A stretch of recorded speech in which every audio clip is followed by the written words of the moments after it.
미가서 5장입니다. 미가서 5장 1절, 2절, 2절을 우리 같이 한 목소리로 읽겠습니다. 같이 읽습니다. 시작. 오 군대에 따라 이제 너는 군대들을 형성하여 모일지어다.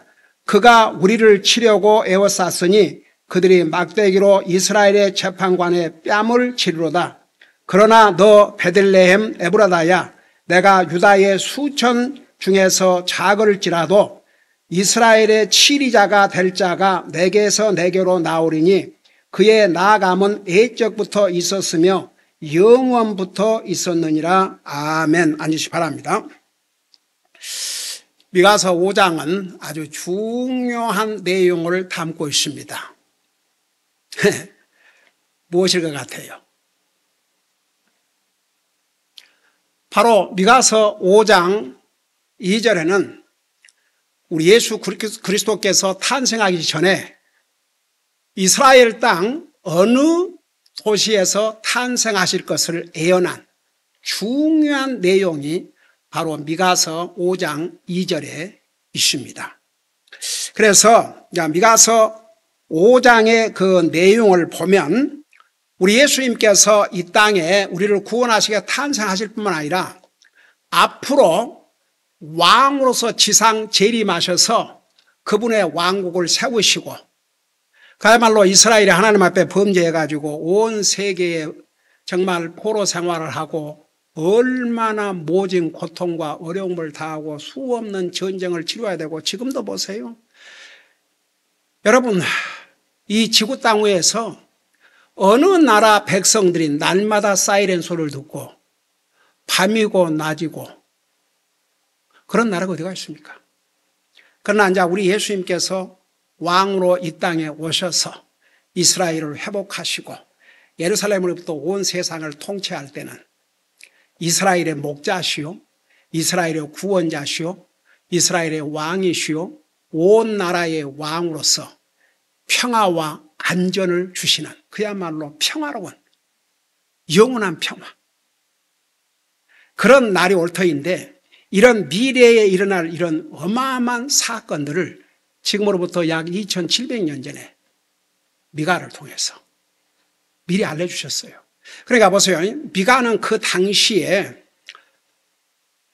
유다의 백성, 이스라엘 백성 잘못을 지적해 주시면서 그 당시에 유다와 이스라엘이 어떤 상황에 처해 있었습니까? 소망이 없을 정도였어요. 그럼에도 불구하고 우리 하나님께서 아브라함과 이삭과 야곱에게 언약하신 대로 결코 이스라엘을 버리지 아니하시고 민족적으로 하나님 앞에 범죄하고 하나님을 외면했지만 항상 남은 자, 렘넌트, 남은 자가 있었습니다. 하나님을 신실하게 믿은 하나님의 사람들, 유대인들. 한번 생각해봐요.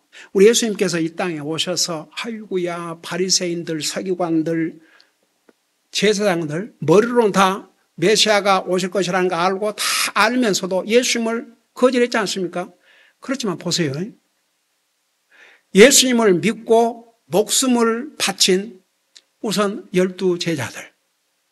물론 그중에 한 사람은 그렇게 배반하고 자살로 비극으로 끝났지만 오죽하면 주님께서 그 인생을 향해서 차라리 태어나지 않았더라면 좋았을 것을.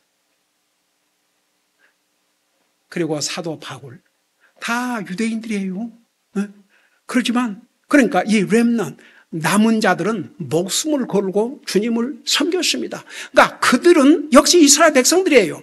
그러니까 렘넌트 남은 자들이 결국은 이스라엘 나라를 형성해 가는 것이죠. 자, 이런 것들을 생각하면서 1절부터 보시기 바랍니다. 1절 내용을 보면 이제 이스라엘이 잠깐 버림을 받은, 그러니까 사실 여러분 보세요. 우리 주님에게는 하루와 천년 같고 천년이 하루와 같다 그랬어요. 이스라엘 백성들이 몇천 년 동안 이 고난을 당하지만 어떻게 보면 주님 앞에는 며칠밖에 안 될 수도 있어요. 그러니까 그 하나님은 영원하신 하나님이기 때문에 영원에 비하면 천년이라도 아무것도 아니거든요. 제가 이제 성경, 신구약성 또 다 마치고 창세기부터 읽어 가는데, 와, 하나님께서 아담이 범죄했음에도 불구하고 사람의 그 연한을 그건 1000년에 가깝게. 그러니까 무드셀라 969년. 근데 거의가 다 900년 넘게 살았어요. 근데 그 노아 홍수를 이제 겪으면서 하나님께 사람의 수명을 낮추셨음에도 불구하고 이제 그 노아 후에 400년씩 많이 살았어요. 또 400년. 그럼 나중에는 200년. 그 말이 그렇지. 200년도 짧은 애가 아니죠. 그러다가 이제 다시 모세를 통해서 확인을 시켜주셨지 않습니까? 우리 인생 연한에 대해서. 그러니까 이제 이스라엘 백성들 편에서는 많은 세월의 고난이지만 하나님 편에서 볼 때는 잠깐 이제 하나님께서 그들에게 이 어려운 과정을 겪게 하신 것이죠. 여기 이제 군대들에 따라 항상 그 딸, 여자 그러면 나라, 특별히 이 경우에 예루살렘, 유다 백성, 예루살렘 도시를 가리켰어요. 군대에 따라, 그러니까 유다, 예루살렘, 이제 너는 군대들을 형성하여 모일지어다. 그가 우리를 치려고 애워싸. 여기에 그는 이제 적들이죠. 북쪽 이스라엘 경우는 아시리아, 남쪽 유다 같은 경우는 바벨론. 그래서 그러니까 적을 가리켜서요. 적이 우리를 치려고 애워쌌으나 그들이 막대기로 이스라엘 재판관의 뺨을 치리로다. 그러니까 우리를 치려고 애워쌌으니 그들이 막대기로 이스라엘 재판관을 뺨을 치리로다. 그러니까 여러분 재판관이 뺨을 맞을 정도면 이스라엘이 온갖 망신을 다 당한 거죠. 적이 쳐들어와 가지고 항상 적이 쳐들어오면 누구부터 공격을 해요? 왕, 궁궐, 지도자들. 그러니까 재판관들, 그러면 리더들이 다 포함되어 있어요. 재판관들 뺨을 맞을 정도면 얼마나 수욕이요, 치욕입니까? 그래서 이제 이스라엘이 이런 지금 고난을 겪고 있어요. 미가를 통해서 이걸 지금 이스라엘 백성들, 유다 백성들이 알려주고 있습니다. 그래놓고 그 다음에 소망을 보여주고 있어요. 그러나 지금 유다 백성, 예루살렘이 이와 같이 적들에 의해서 수욕을 당하고 있음에도 불구하고 그러나 베들레헴 에브라다야, 이 베들레헴, 그 베들레헴이 성경에 참 많이 나오는데, 그래서 이 베들레헴이 참 중요한 곳이 올시다. 근데 우리 예수님에 대해서 많은 예언을 하면서 창세기 3장 15절은 여자의 후손으로, 그 다음에 아브라함의 후손으로, 이삭의 후손으로, 이스라엘의 후손으로, 이스라엘 12아들 중에서도 유다의 후손으로, 그 다음에 다윗의 후손으로 이렇게 오실 것을 말씀하셨는데, 어디에서 태어날 것이냐? 베들레헴이라는 이곳에서 탄생하실 것을 이렇게 예언해 주셨죠. 내가 유다의 수천 중에서 작을지라도, 그러니까 유다가 여기 보면 수천 개의 도시를 가지고 있었습니다. 그러니까 물론 지금처럼 이런 대도시가 아니지만 조그마한 도시들이 아주 많이 있었어요. 근데 그 중에서도 아주 작은 도시라고 그랬어요. 근데 보세요. 베들레헴 아주 보잘것없는 동네였어요. 그러니까 수천의 도시 중에서 가장 작은 도시. 근데 여기서 뭐라 했어요? 수천 중에서 작을지라도, 가장이 아니고 그냥 작을지라도 이스라엘에서 치리자가 될 자가 내게서 내게로 나오리니. 그러니까 이스라엘을 다스릴 자가, 왕이 통치자 될 자가 내게서, 그러니까 내게서는 바로 이 베들레헴에서 나올 것이니 그의 나아감은 옛적부터 있었으며 영원부터 있었느니라. 그러면 여러분, 가나안에서 유다의 통치자들이 수없이 많았잖아요. 근데 이 통치자가 메시아라는 것을 어떻게 알아요? 여러분 보세요. 그 마지막 부분에 보면 그의 나감은 그 통치자에 대해서 베들레헴에 나실 통치하는 예적부터 있었다 그랬어요. 예적부터 있었다 그랬어요. 오래 전부터. 그리고 그것으로 끝나지 않았어요. 영원부터 있었느니라. 여러분, 이스라엘의 사울 왕으로부터 시작해가지고 다윗 왕, 솔로몬 왕, 르호보암 왕, 이 사람들의 영원 전부터 있었던 왕 아니에요. 네. 그래서 여기에 이분이 바로 메시아, 예수님, 앞으로 오셔서 세상을 통치하실 분이라는 걸 어떻게 아느냐? 그분은 예적부터 계셨고 영원적부터 계신 분이라고 했어요. 네. 그분은 우리 예수님밖에 없죠. 그 다음에 이제 3절을 보세요. 그러므로 상고를 겪는 그녀가 아이를 낳을 때까지, 이 상고를 겪는 그녀는 누구를 가리킨 것 같아요? 이스라엘 가리켰어요. 이스라엘. 그러니까 항상 이스라엘, 나라를 얘기할 때는 여자로 표현해요. 여자로. 그래서 상고를 겪는 그 여자가 아이를, 자, 여기에 상고는 뭘 의미하는 것 같아요? 자, 보세요. 우리 예수님께서 이 땅에 오시기 전에 이스라엘 나라가 독립이 됐어요, 안 됐어요? 로마의 속국이었습니다. 이스라엘은 자유가 없었습니다. 종살을 하고 있었어요. 근데 보세요. 예수님께서 첫 번째 태어나실 때에 그 소식을 들은 헤롯 왕이 또 예수님을 죽이려고 하지 않았어요? 그러니까 이스라엘이 여기에 상고를 겪는 그녀는 이스라엘이 역사적으로 겪어온 고통을 얘기하는 거예요. 어려움을 얘기하는 거예요. 시련을 얘기하는 거예요. 그녀가 아이를 낳을 때까지 그 아이는 바로 예수님을 가리켰습니다. 그가 그들을 내주리라. 그러니까 고통을 당하도록 놔둔다 이거죠. 예수님이 태어나기 전에 이스라엘이 독립된 게 아니에요. 그 다음에 이제 두 가지가 다 여기서 예언되어 있다고 볼 수 있습니다. 우리 예수님께서 지상 재림하기 전에, 우리 지금 7년 대환란 동안에 일어날 사건들 배우고 있죠. 우리 예수님께서 지상 재림을 하시기 직전에 도리어 사탄과 적그리스도와 거짓 선자가 세계의 평화를 약속해 놓고 나서 후반부에 들어가서 누구를 가장 대상으로 무지막지한 박해를 하고 처참하게 죽여요. 이스라엘. 그러니까 그 고난과 고통과 이것을 한번 상상해 봐요. 그러니까 이 3절의 내용은 우리 주님께서 처음에 나와 여러분을 구원하셔서 탄생하셨을 때 일어서는 상고, 여자가 그 아이를 놓을 때 그 고통, 그런 고난을 겪었고, 우리 주님께서 지상 재림하셔서 천년 왕국을 예루살렘부터 이제 세우시겠지만 그 전까지는 이스라엘이 여전히 이 상고, 이 고난을 겪게 된다 그 말입니다. 그게 하나님께서 그걸 허락하신 거예요. 이제 그들이 하나님 말씀 불순종하고 범죄하고 회개하지 않고 거기에 대한 하나님의 심판이면서 동시에 하나님께서 그들을 버리신 게 아니에요.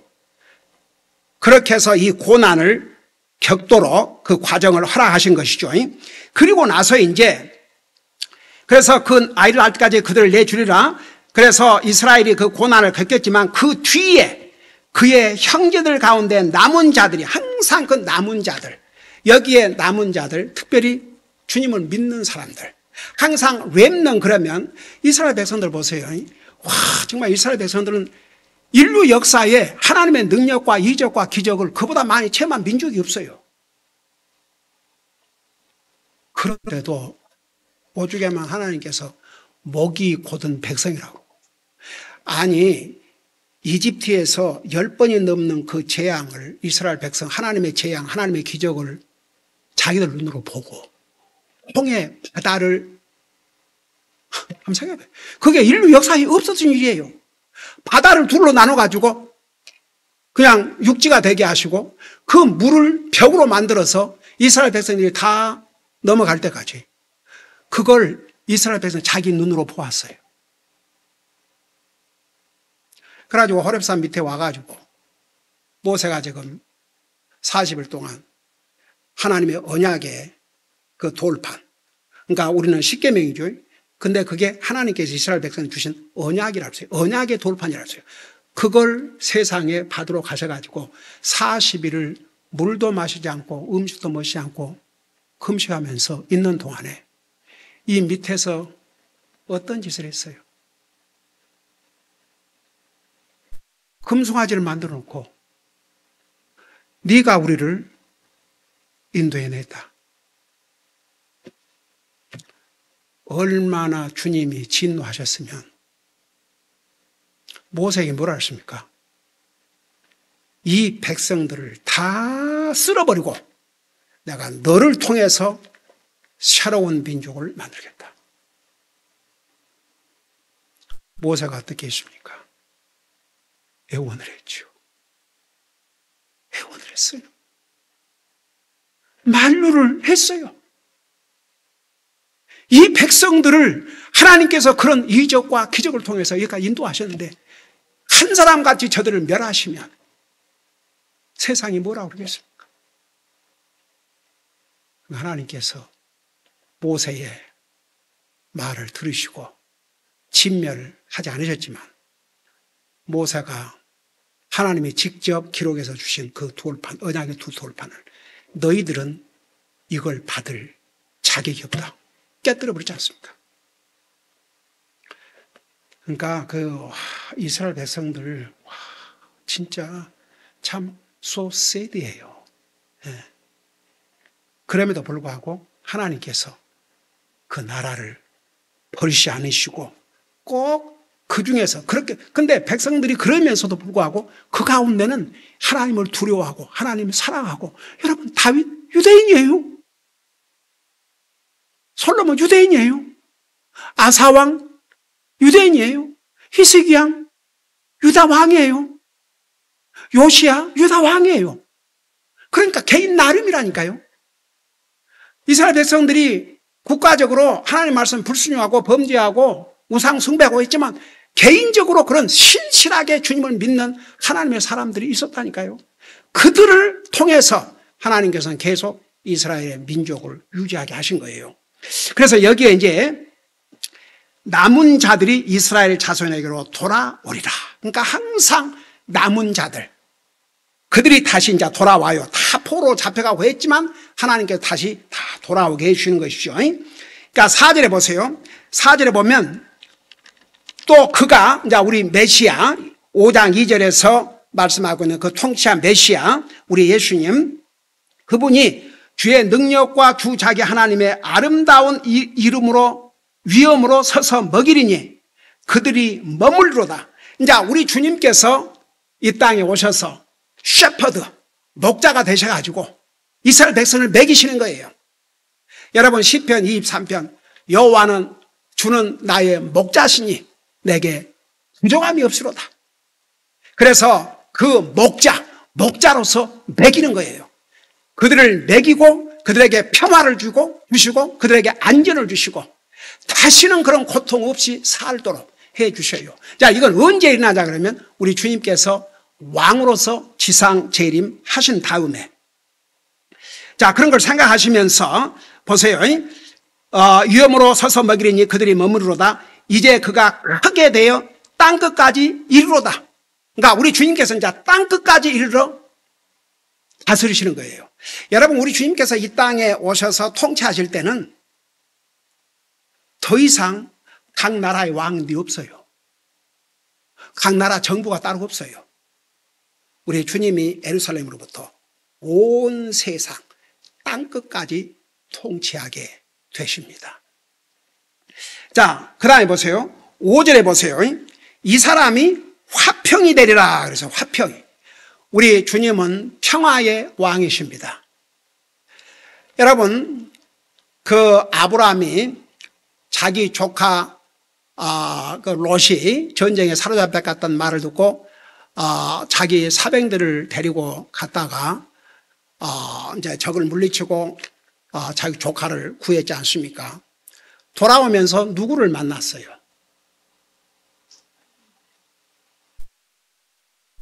살렘 왕인데 이름이 뭐였어요? 멜기세덱. 바로 그분이 예수님이세요. 우리 지난번에 히브리서 공부할 때 자세하게 배웠죠. 그분은 족보도 없고 부모도 없고, 근데 뭐라 하세요? 평화의 왕, 평화의 왕, 지극히 높으신 자의 제사장, 하이프리스트. 그래서 그 아브라함이 그 멜기세덱에게 최초의 11조란 말이 거기서 처음으로 나와요. 11조를 줬지 않습니까? 그리고 멜기세덱은 아브라함에게 복을 빌어주셨죠. 그러니까 이제 여기에 이 사람은 카페이데르라, 우리 예수님께서 이 땅에 왕으로 오시면 그야말로 평화의 왕으로서 킹 오브 피스, 그러니까 우리 주님이 세우실 왕국은 더 이상 전쟁이 없어요. 예. 지난번에 우리 배웠죠.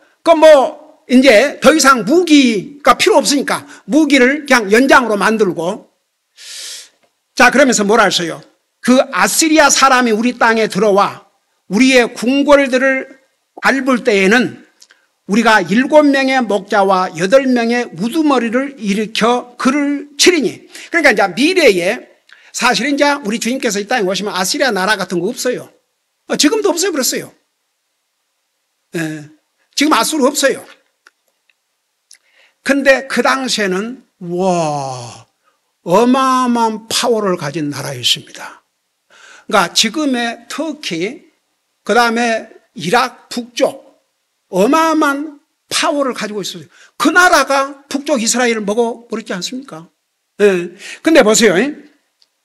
여기에 그 아시리아 사람이 우리 땅에 들어와, 그러니까 지금 미가를 통해서 이 말씀을 기록하고 있기 때문에 미가는 지금 유다 땅에서, 이스라엘 땅에서 지금 예루살렘에서 이 계시를 받아가지고 지금 전하는 거죠. 그러니까 여기에 아사는 우리 땅에 들어와, 그 말은 예루살렘을 가리켰어요.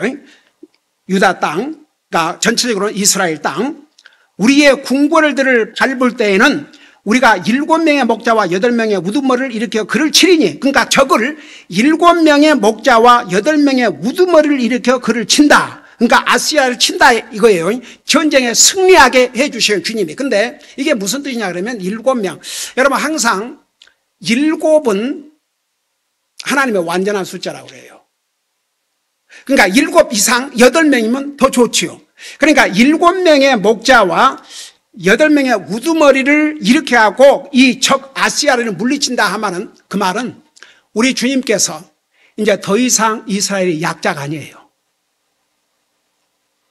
더 이상, 지난번에 우리 그 부분을 배웠죠. 상한 여자의 모습이 아니에요. 주님께서 그들을 강하게 만드셔요. 큰 힘을 주셔요. 그러니까 능히 아시리아라고 하는 이 대적을 물리칠 수 있는 그런 힘과 능력을 우리 주님께서 주신다는 것을 상징적으로 7명의 목자와 8명의 우두머리를 일으켜 그를 친다, 이렇게 표현했습니다. 다시 말하면 아시리아를 이제 이기고 승리해요. 더 이상 아시리아가 이스라엘 정복할 수 없는, 이스라엘은 그런 강한 나라가 된다, 그런 뜻입니다.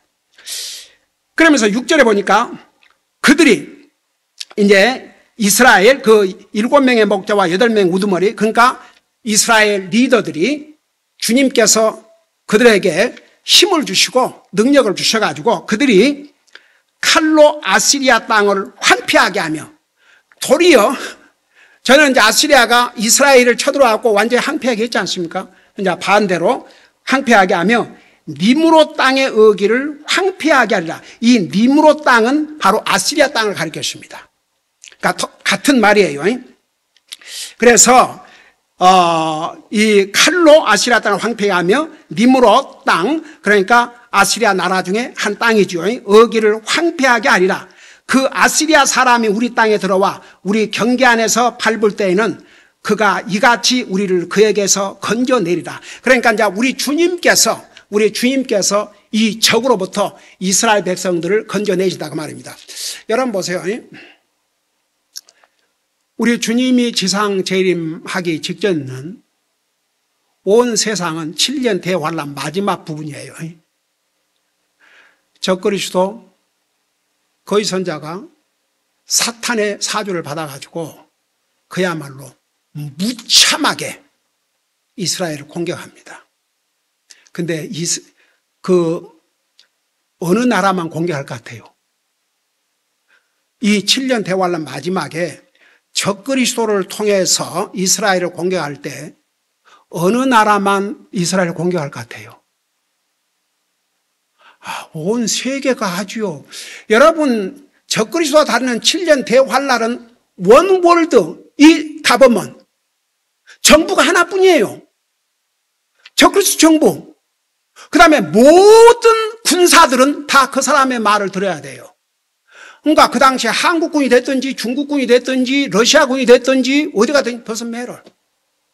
적그리스도가 통치할 때는 모든 나라들이 그의 말을 들어야 돼요. 그러니 이스라엘 공격하는 나라들이 얼마나 많겠습니까?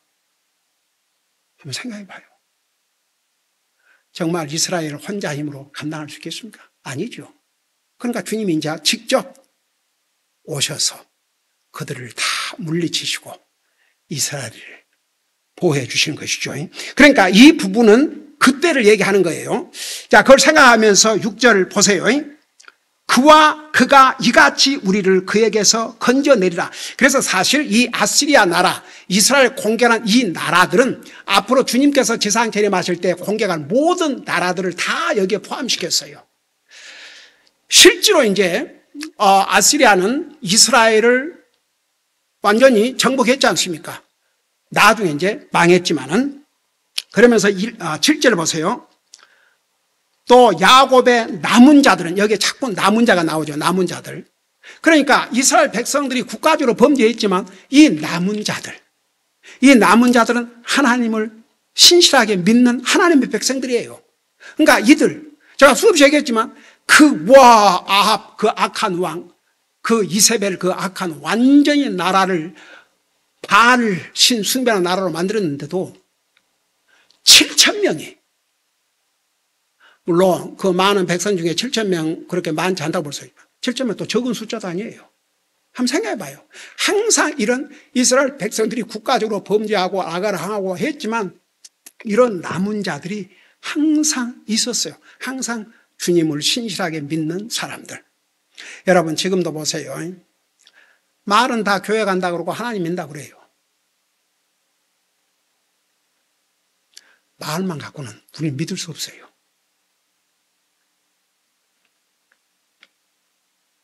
한 가지는요, 진짜 구원 받은 사람은 적어도 하나님과의 관계가 달라지게 되는데, 하나님의 자녀가 된다면요, 우리 속에 성령이 오시기 때문에 무슨 디자이를 갖냐면 그 하나님을 숭배하고 경배하고자 하는 디자이를 갖게 돼요.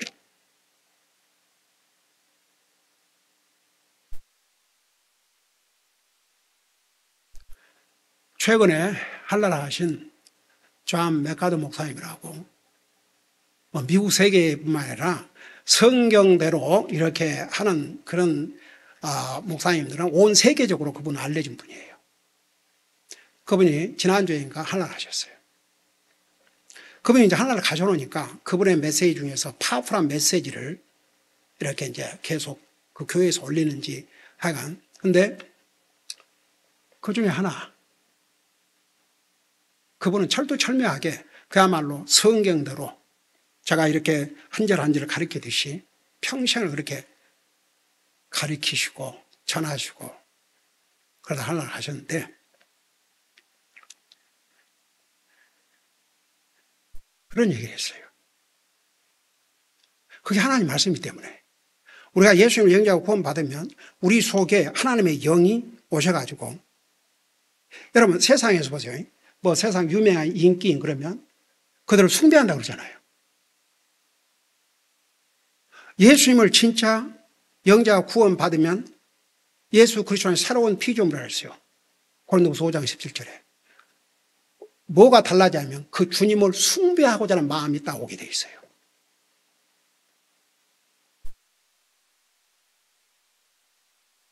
무슨 방법을 써서라도 하나님을 예배하는 삶을 살게 돼 있어요. 왜 지금 공산이 국가, 저 수단, 나이제리아, 시리아에 아니 그냥 요 기간 피해서 혼자 집에 혼자 예배 드리면 될 거 아닙니까? 왜 밖을 나서서 모입니까? 예배는요, 퍼블릭 월십. 왜 교회를 쉬는 줄 아십니까? 퍼블릭 월십, 공개적인 예배. 소홀히 한 사람은 자기가 진짜 구원받은 하나님의 자녀인지 내 속에 그리스도의 영이 계신지 그거 확인해 보라고. 사실 제가 많이 한 얘기예요. 다만 그런 게 아니다 이거죠. 왜? 그게 하나님 말씀이기 때문에. 구원받지 못한 사람도요, 종교심으로 하나님을 예배하고 다니는 사람들 많아요. 근데 정말 구원받은 하나님의 자녀는요, 그 네이처가 바꿔져요. 그래서 우리가 예수님을 영접하면 두 속성을 가진다 그랬어요. 죄의 속성, 하나님의 속성. 하나님을 예배하지 않고, 그러니까 와, 내가 하던 똑같은 얘기를 하고 있는데 나 깜짝 놀랐어요. 가령 예배를 드려야 되는데 그 시간에 집에 있다. 그 대신 다른 건 다 한다 이거죠. 다른 건 다 하는 거예요. 친구 만나자면 친구 만나라고, 뭐 하자 그러면 뭐 하고 다 하는데 오직 예배 시간만은 뭘 안 가도 되고.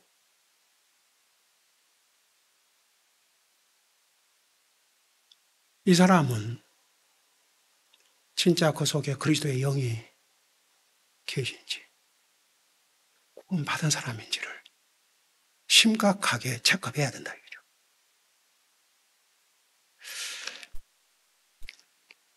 여러분 보세요. 왜 아합 왕 때 그 악한 이세벨 걸렸다 그러면 죽거든요. 근데 목숨을 걸었어요. 그 7,000명은. 바알에 무릎 안 꿇고 하나님은 죽임을 당하는데 목숨을 건 것이요. 하나님께서 그들을 보존해 주신 것이죠. 그래서 8절에 그러니까 이스라엘 백성들이 국가적으로 범죄하고 악을 했지만 이런 또 야곱의 남은 자들은 숲의 짐승 가운데 있는 사자처럼. 여러분 한번 생각해봐요. 사자, 야곱의 남은 자는 숲의 짐승 가운데 사자처럼. 이 사자 얼마나 무섭습니까? 그 다음에 양떼들 가운데 있는 젊은 사자처럼 많은 백성들의 한가운데서 이방인들 가운데 있으리라. 그런즉 그가 지나가면 집같고 갈기 찢으리니 아무도 능히 건져내지 못하리라. 자, 이스라엘이 보세요. 이제 얼마나 강하게 될 것인지를 보여주고 있어요. 그래서 그 남은 자들은 가만히 있어. 7절 했어요. 지금 방금 어디를 했어요? 7절 안 하고 8절로 갔네. 오케이. 7절 다시 돌아가서. 자, 그 전에 하기 전에. 그러니까 8절 이 내용은 그만큼 이제 강해야 되는데 잠시 후에 내가 설명할게요. 7절에 보니까 또 야곱의 남은 자들, 여기도 야곱의 남은 자들, 야곱의 남은 자들 여기서 그래가지고 다시 보니까 8절에 나와서 8절로 갔는데 야곱의 남은 자들이라는 말씀을 여기에서도 7절에서도 8절에서 말씀하고 있죠. 그래서 7절에 야곱의 남은 자들은 주께로부터 내려오는 이슬처럼 사람을 기다리지 아니하고 사람들의 아들들을 기다리지 아니하며 풀 위에 떨어지는 소나기처럼 많은 백성들의 한가운데 있으라. 자, 이것이 무슨 뜻이냐 이런 뜻이에요. 이스라엘 나라는 12월부터 3월까지가 그 비가 오는 그런, 그러니까 일종의 장마가 되는 거죠. 그리고 나머지는 이제 비가 안 와요. 그러니까 6개월은 비가 오고 6개월은 비가 안 오니까. 그러면 그 6개월 비가 안 온 기간 동안에 여기에 뭐라 했어요? 그 주께로부터 내려오는 이슬처럼 풀 위에 떨어지는 소나기처럼 그랬죠. 그러니까 이 비가 정기적으로 오지 않는 그 가뭄의 때에는 한번 생각해 봐요. 이슬이라 할지라도 그 도움 되겠어요? 안 되겠어요? 도움 되지요. 그 다음에 갑자기 그냥 가뭄인데 갑자기 한번 소나기라도 한번 쏟아지면 어떻게 되겠어요? 도움 되겠어요? 안 되겠어요? 도움 되지요. 근데 솔직히 말해서 그 이슬이 내리고 소나기가 내리는데 그걸 누가 컨트롤해요? 뭐 사람의 때를 기다려갖고 이슬이 오고 소나기가 오는 게 아니에요. 하나님이 하시는 거예요. 그래요, 안 그래요? 그러면 이게 얼마나 도움이 되겠어요? 가령 그래서 6개월 동안 막 가뭄이 돼갖고 풀이 죽어가는데 이슬이 온다든지 소나기가 온다 그러면 그게 다시 살아나지 않겠습니까? 그게 리프레싱 되고 얼마나 도움을 주고 좋은 영향을 미치겠습니까? 그러니까 이스라엘 백성들이 그렇게 바꿔진다 이거예요. 여러분, 저는요 지금도 그 공개적으로 안티세미티즘, 반유대, 이게 대학들이요 컨트롤할 수가 없어요. 그 하버드 저걸 컨트롤해야 되는데 그 유대인 학생들에게 욕설을 퍼붓고 강의에도 못 들어오게 하고 그렇게 한데도 학교에서 어떤 대책이 없는 거예요. 그래서 트럼프 대통령 행정부에서 경고를 했죠. 그거 속히 학교에서 철저하게 그 반유대인 그거 하지 못하도록 하라. 근데 뭐라고 학교 그 총장이라는 자가 하버드 대학교는 뭐라는 거예요? 똥통 학교라고 그래요. 쓰레기 학교라고 그래요, 지금은. 베이지 스쿨이라고 그래요. 세상은 하버드 그러면 그런데 참, 그래서 한국 사람들은 그런 면에서 그 가치, 리얼 발류, 그걸 몰라요. 그러니까 뭐 하버드 갔다 그러면 지금 미국에서 크리스천 세계에서는 그 완전히 가베지 스쿨로, 쓰레기 스쿨로. 그러니까 이 총장이라는 자가 뭐라는 줄 아세요? 프리스피치. 그게 뭔 말인지 알겠죠? 말의 자유.